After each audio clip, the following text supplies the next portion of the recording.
So whoever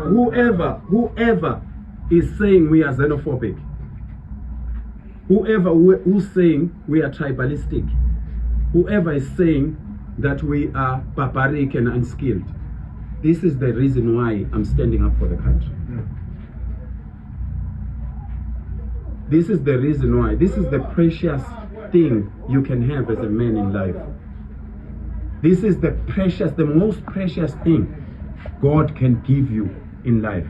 Sithola la okudliwa khona ama-drugs, okudayisiswa khona nazi ingane zakithi ezincane, nansi ingane encane encane nansi idayisa umzimba. So yini ke kufanele siyenze thina njengamadoda ase-South Africa? Kufanele silinde ama-politicians. Kufanele silinde ama-politicians. Ingane engaka, ingane encane kanjena can live in a condition like this bafowethu?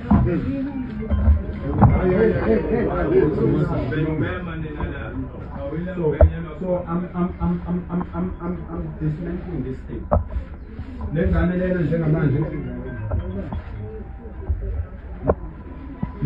Lengane ayilungile.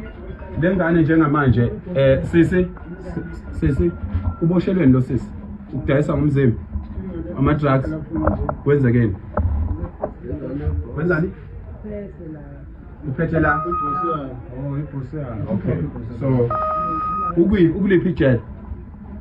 Wena kuphi ekhaya? Idlani lengane? Angezi? Liphi ibhodlela? Ngicela ningibuke ukuthi ukudla khona ukudla kanjani. Lekhulunywa ngaye lephakela.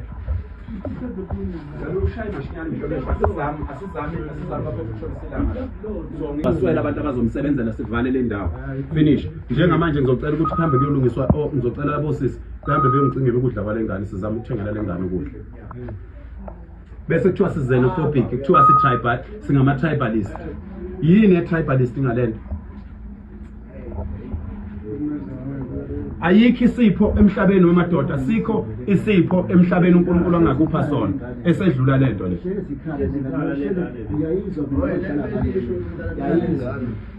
Yayibona ilambile kumanje. Ilambile kumanje.